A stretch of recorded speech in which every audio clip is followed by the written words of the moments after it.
सभी को झारखंडी जोहार नमस्कार। मैं यशवंत कुमार, आप देख रहे हैं बदलेंगे झारखंड। इस वक्त अभी हम सिझुआ पचड़ा में हैं जो केरेडारी ब्लॉक में पड़ता है। और हमारे पीछे आप देख सकते हैं ये जो फार्म आपको दिखाई पड़ रहा है, 2 महीना पहले इस फार्म में बहुत सारी मुर्गे रहा करते थे। इस फार्म में कुछ ऐसे कीटनाशक दवा का छिड़काव किया गया, अब कौन किया इसकी जानकारी तो नहीं है, जिसके कारण से ये पूरा का पूरा फार्म आज पूरा खाली है। और जो भी भाई इसका कह सकते हैं कि इसको चला रहे थे, वो काफ़ी कह सकते हैं कि इतना टूट चुके हैं कि उनके पास अब पैसा नहीं बचा कि वो फिर से इस फार्म को चला सके। क्या हुआ था पूरा मामला, हम आइए यहाँ के जो संचालक हैं, जो यहाँ के लोग चलाते हैं, हम उनसे जानते हैं और ये कैसे आज किस परिस्थिति में है, वो सारी चीज़ों में आपको आज की इस वीडियो में बताऊंगा। तो चलिए हमारे साथ, हम देखते हैं और आपको दिखाते हैं कि देखिए ये कितना बड़ा फार्म था। अभी देख सकते हैं आप, इधर पूरा हर तरफ मुर्गी ही मुर्गी रहा करती थी और काफ़ी बड़ा है। अभी बहुत सारा कह सकते हैं कि तैयारी वैसा कुछ नहीं है। और इधर भी देखिए कि इधर भी देखिए, इधर भी यहाँ पे भी मुर्गी पलती थी और काफ़ी लंबा चौड़ा एरिया में, लगभग हमको लग रहा है कि जिस प्रकार से यहाँ पे लंबा चौड़ा एरिया है, वैसा बताया जा रहा है कि काफ़ी सारी मुर्गियाँ यहाँ पे नाश हुई है। हमारे साथ भाई है, हम इनसे जानते हैं, यही मालिक है। लेकिन अभी ये थोड़ा सा निराश है। निराश होने का कारण यह है कि इनके जितने भी सारे मुर्गियां थी, सब के सब मर चुके हैं मात्र 2 महीना पहले। सबसे पहले क्या हुआ था और कैसे हुआ, सब कुछ आप बताएं पहले। सबसे पहले आपका झारखंडी जोहार, आपके चैनल के माध्यम से जितने भी दर्शक हैं उनको नमस्कार। ये 6 दिसंबर की रात में 2024 की हमने देहाती मुर्गी का पालन कर रहे थे, जो पचड़ा सिझुआ में ये पर उपस्थित है फार्म मेरा। जो 1700 बच्चे थे, जो मेरा मुर्गी का मतलब लगभग 1700 मुर्गी में मेरा एक सप्ताह पहले 6 दिसंबर 2024 के एक सप्ताह पहले कुछ लोगों ने जलनखोरी के कारण मतलब बीज कीटनाशक जो दवा होता है उसमें चावल मिलाकर छिड़कने से 250-300 मुर्गी मरा। उस समय हमने उतना कड़ा एक्शन नहीं लेने गया और उसमें उतना हम चिंता नहीं हुआ हमको। उसके बाद में ठीक एक सप्ताह बीता और थोड़ा सा मुर्गी मेरा अस्वस्थ हुआ। उन मुर्गियों को स्वस्थ के लाने के लिए हमने विटामिन का दवा जो चलवाएं, उसके बाद सारा भी मुर्गियां भी स्वस्थ हो गया। उसके बाद में हमने सोचा कि चलो इतना बचा है, बाकी बात हमने वैसा कुछ कहीं नहीं थाना में आवेदन दिए ना कि नहीं, और उसके माध्यम से गांव अगल बगल सब लोग देखा भी। मगर एक सप्ताह ठीक गुजरा और उसके बाद में हमारे फार्म में फिर से दोबारा चावल में मिलाकर जो पॉइजन चावल में मिला के दिया, जिसमें सारी मुर्गियां मेरा मर गया। उसमें 40-50 मुर्गियां खाली मात्र बचा, जो हम लोगों ने काफी 2-2.5 महीना से पालन कर रहा था। 1 जनवरी के लिए तैयारी कर रहे थे कि माल मेरा तैयार है, निकलेगा जो भी माल था।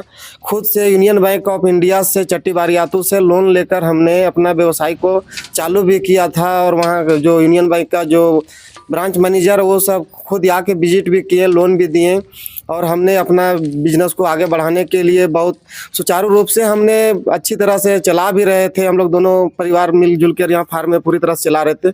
मगर अभी विशेष करके इतना कंडीशन खराब हो गया है कि हमारे पास 10 रुपया नहीं, 10 पैसे के लिए मोहताज हैं। अभी फार्म पूरी तरह से खाली पड़ा हुआ है और मैं दोबारा कुछ करने के लिए इतना असमर्थ हूँ कि, और दूसरी बात मैं विकलांग भी हूँ कि कोई वैसा कठोर काम कर सकूँ। इसके लिए हम तरह तरह के लोगों के पास भी गुहार लगाएं, थाने से लेके सीओ वीडियो के पास भी गए, मगर मुखिया जी से भी गुहार लगाए। मगर एक से एक बीजेपी हो, कांग्रेस हो, हर जगह कहीं न कहीं निजी आदमी से हमने कंसल्ट किया, मगर हमारा मदद के लिए कोई व्यक्ति मतलब कहीं से हाथ आगे नहीं बढ़ाया।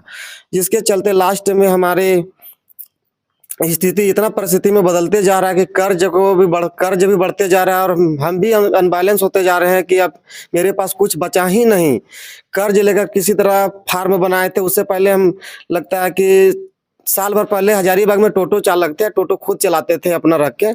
उसके बाद में हम फार्म बनाए। उसके बाद फार्म बनाने के बाद उससे पहले हम ये बॉयलर मुर्गी का पालन कर रहे थे। मगर हमने सोचा कि इसमें मोटा अच्छा कमाई होता है, 2-3 महीना लगता है टाइम, मगर अच्छा कमाई भी होता है। और मुर्गी भी मेरा काफ़ी मुर्गी था, 1700 पीस महीने मतलब रखता है। सारा कमेटी से हो गया, लोन से हो गया, दाना पानी खिलाकर हमने मतलब तैयार कर रहा था कि 1 जनवरी का लिए विशेष करके। कितना का नुकसान हुआ आपको? मेरा नुकसान मोटा मोटी 4-5 लाख का नुकसान हो गया, जिसमें हमारा पूरी तरह से जीवन है ना अनबैलेंस हो चुका है और मौत के सिवा हमको कहीं कुछ नजर नहीं आ रहा है। परेशान परेशान पूरी तरह से हम हो गए हैं, इतना ही क्षतिग्रस्त है। इससे बता दें कि विश्वकर्मा पूजा था, विश्वकर्मा पूजा 16 सितंबर 2024 को। उस समय भी मेरे पास घटना का हुआ कि आंधी धूकड़ के तेज आने के कारण में मेरा फार्म है आधा क्षतिग्रस्त हो गया था, जिसके चलते मेरा फार्म में हमने सोचा कि अगर बॉयलर मुर्गी पालते थे, इसको शेड को बनवाना पड़ेगा हमरा, उसमें लाखों रुपया का खर्च पड़ रहा था। उस समय भी हमने कई आदमियों से गुहार लगाया, कहीं कई जगह पहुंच भी बनाए, मगर कहीं से कोई मदद नहीं मिला। इसके चलते हमने देहाती मुर्गी का पालन किया, ताकि खुला में रहता है थोड़ा सा, इसके चलते थोड़ा सा हम देहाती मुर्गी पर ध्यान दिए और फोकस किए कि मेरा बिजनेस से अच्छा चलेगा, और बिजनेस चला भी। बिजनेस में कोई तरह का दिक्कत भी नहीं हुआ, जिस तरह का तैयारी भी की और प्लान के साथ हमने मुर्गी पालन शुरू भी किया। धंधा भी गलत नहीं था और धंधा बहुत अच्छा स्ट्रांग लगा हमको। और अचानक जो जलनशील के कारण लोग इस तरह के किया, इसके चलते मेरा अर्थव्यवस्था पूरी तरह से क्षतिग्रस्त हो गया और हम परेशान हैं। और पूरी तरह से फॉर्म भी देख रहे हैं कि खाली पड़ा हुआ है, मगर मेरा हिम्मत नहीं कर रहा कि मैं इसमें 1500 पीस फिर मुर्गी डालकर जीवन यापन फिर से शुरू करे। इसके लिए आप लोगों से, आपके चैनल के माध्यम से, अपने साथियों के माध्यम से कुछ मदद के लिए गुहार लगाते हैं, और जैसे ही मदद मिलता है वैसे हम फिर से रोजी रोजगार का हाँ शुरू करेंगे। इसके लिए मैं आप लोगों के बीच सदा आभार बना रहूंगा। अच्छा, कोई भी नेता हो, कोई भी पार्टी हो जिससे आप संपर्क किए हो और वो आश्वासन दिया हो कि हाँ मैं आपके लिए कुछ करूंगा, ऐसा कुछ हुआ आपके साथ?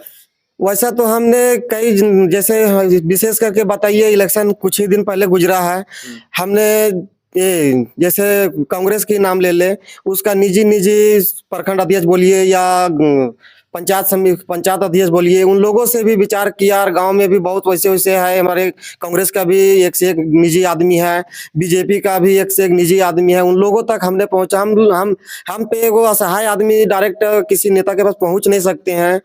इसके चलते मैं पूरी तरह से असमर्थ हूँ। जहाँ मेरे हिसाब से जहाँ तक था पहुंचने का, जैसे जैसे लोग राय विचार दिए वहां तक हमने पहुंचा भी, मगर कहीं से कोई रिस्पांस नहीं मिला, ना कोई आदमी रिस्पांस लिया भी।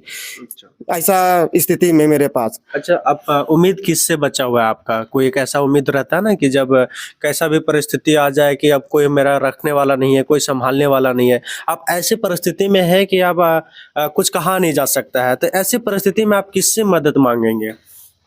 विशेष करके हमने तो जितने भी नाम लिया है, उन नाम में से में एक ही पार्टी छूटा हुआ है, JB केसेस जेल कैम्प, जिन पर हमें भरोसा है, उनके साथियों पर भरोसा है। और हमने भी कई हजारीबाग में जिस समय टोटो चला रहे थे, उस समय से इनका विचारधारा अच्छा लगा और उनके साथ जुड़े हुए अभी भी मेरे पास पर्ची फोटो है, जो ईंट भाटों तक जाकर एक एक व्यक्तियों को समझाने का भी काम किया। विधानसभा के चुनाव में, लोकसभा के चुनाव भी हमने कई जगह घूमे फिरे। जो मेरे गांव का सदस्य लोग है पंचायत का, उनके साथ में रहकर दिन भर टाइम भी दिया है, और इन्हीं पर एगो विश्वास जग रहा है मुझे। इसके चलते लास्ट में यशवंत भैया से लास्ट में गुहार लगाना पड़ा, और इनके माध्यम से हमारे पार्टी के जो भी हैं कार्यकर्ता और जो भी मेरे टाइगर जयराम महतो हैं, उनसे उम्मीद मेरा पूरी तरह से बना लगा कि मेरे सहायता को कुछ न कुछ जरूर कर सकते हैं। जितना भी हो सके कम से कम और ज़्यादा से ज़्यादा हो सके कि मेरे बिजनेस में सहयोग करने में अहम भूमिका उनका रहेगा। जो हिसाब से लोगों का मदद और जो हिसाब से लोगों के बीच में देखते हैं कि मदद और उनके गुहार लगाने से लोग का समस्या का समाधान हो रहा है, इसी वही आशा में हम भी विश्वास कर रहे हैं कि मेरा भी समस्या का निदान जरूर होगा। इसके लिए भी हम जयराम भैया का भी सदा आभार बना रहूंगा। अच्छा, अभी वर्तमान में नए विधायक रोशन लाल चौधरी जी हैं, उनसे क्या उम्मीद रखते हैं आप? उनसे उम्मीद यही रखते हैं, उनसे उनके निजी लोग से भी बात किए कि भैया मेरे पास इस तरह की समस्या आ गया है। गांव का जो लोग हैं उन लोगों ने बात किया भी, बोला कि नहीं, हम बात भी किए विधायक जी से, ऐसा बात है, तो बोले कि ठीक है हम बात करते हैं। कुछ दिन हुआ, महीना दिन बीता, 15 दिन बीतने के बाद हमने फिर उन भैया से पूछे कि क्या भैया कुछ रिस्पॉन्स आया। उन लोगों ने बोला कि नहीं, वैसा तो कुछ विचार नहीं बना, इस पर अभी कोई सा मतलब ये एक्शन नहीं ले रहा है। इसमें मेरा कोई हाथ नहीं है, क्या करूं नहीं करें समझ में नहीं आ रहा, कोई वैसा सुनने वाला नहीं है। इसके चलते फिर लास्ट में कोई व्यक्ति से हमने लास्ट में रोशन लाल चौधरी का भी नंबर ये जुगाड़ किया। उनसे भी बात किए हमने, तो उनने उनने स्पष्ट बोल दिए भैया ने कि अगर 2-4 हजार में मदद होता है तो बोलो, उसके लिए आ सकते हो। तब बोले 2-4 हजार नहीं भी, अगर कुछ थोड़ा सा हो सके कि जहाँ तक कि हम दोबारा से रनिंग करने के लिए हमारे बिजनेस को थोड़ा सा जितना कर रहे थे वही हिसाब से नहीं करेंगे, मगर फिर भी जैसे होता 100 में नहीं, 50 में नहीं, कम से कम 25% होना ही होना चाहिए।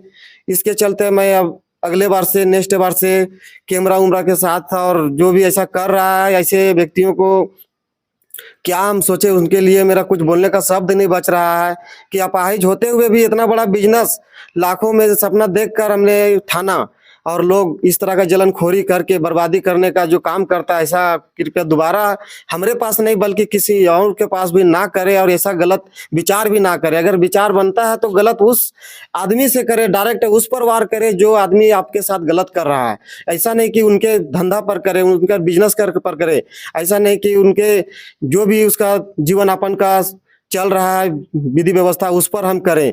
ऐसा उनसे हम सलाह नहीं देंगे, क्या कि कष्ट क्या होता है और मेहनत क्या होता है हमने बहुत देखा और बहुत झेला। अभी जिस तरह के मेरे पास गुजरा है, बहुत से लोग पढ़े लिखे लड़का लोग भी है, बेरोजगार बने हुआ है। जैसे हमारे हेमंत सोरेन सरकार में थे, जिस समय हम हजारीबाग में टोटो चला रहे थे, उन समय उनका पहला भाषण था कि नौकरी ही सबसे बड़ा चीज नहीं है, बिजनेस भी बड़ा कर सकते हैं और बिजनेस से भी आप उठ सकते हैं। बिजनेस को हम बहुत बड़ा मानते हैं, अभी तक भी मानते हैं, मानेंगे भी। हम हिम्मत हार भी नहीं रहे हैं। उम्मीद जिस तरह हमारे जेबी केसेस के टीम पर भरोसा जग रहा है, और उन पर भरोसा है कि कुछ न कुछ हमारा बिजनेस के लिए, रोजगार के लिए, हमारे रनिंग के लिए कुछ जरूर उपाय करेंगे। और तभी से हमने ये विचार बनाया मुर्गी पालन के लिए कि इसमें अच्छा इनकम है, और हम ना नौकरी कर सकते हैं, ना ज्यादा हम कुछ आगे भी कुछ कर सकते हैं, ना हार्ड वर्क कर सकते हैं। इनके चलते कर कमेटी से लेके पैसा वैसा, उसके बाद जब माल उल डालने की तैयारी हुआ तो हमने किसी प्रकार से यूनियन बैंक ऑफ इंडिया से लोन भी ले रखा है, और लोन लिए हुए आज मेरा हो गया 5-6 महीना। और लोन लेने के बाद अपना बिजनेस को हम सुचारू रूप से और भी आगे डेवलपमेंट करने के लिए लगे हुए थे, जिसमें अपना 2 बच्चे भी मेरा है, और 2 हम लोग पति पत्नी है, जो जीवन को यापन करने में बहुत पूरी तरह से सक्षम थे, और अपने आप पर भरोसा कर रहे थे कि हमारे जिस तरह हम अपने धंधा को इतना डेवलपमेंट करने के विचार रख रहे हैं, और करते भी जा रहे हैं और बढ़ते भी जा रहे हैं, मगर लोगों ने ऐसा मेरा मन को घुमा रखा कि ना मेरा कोई स्टीयरिंग नहीं काम कर रहा है कि हम दाएं देखें कि बाएं देखें, कहीं से कोई उपाय मेरा नहीं बन रहा है। इसके चलते हमने क्या करूं ना करे समझ में नहीं आ रहा है। अच्छा, फिर से स्टार्ट करने में आपको क्या खर्च आएगा? एक होता है कि हालांकि अभी आप उतने बड़े पैमाने पे आप नहीं कर सकते हैं, जिस प्रकार से आप कह रहे हैं कि मैं छोटे से फिर से मैं शुरुआत करूंगा, उसमें क्या खर्च आएगा आपका? जैसे कि हम बता दें कि जिस तरह के हमने इससे पहले बैलेंस में चल रहे थे, तो 2000 1500 1800 मुर्गियां डालते थे। उस समय मेरे पास लोन का पैसा भी था, कमेटी उमेटी से भी लिए दिए थे पैसा, वो सब पूरा रनिंग में हम कर रहे थे, और अच्छी तरह से सुचारू रूप से हम बैलेंस में थे।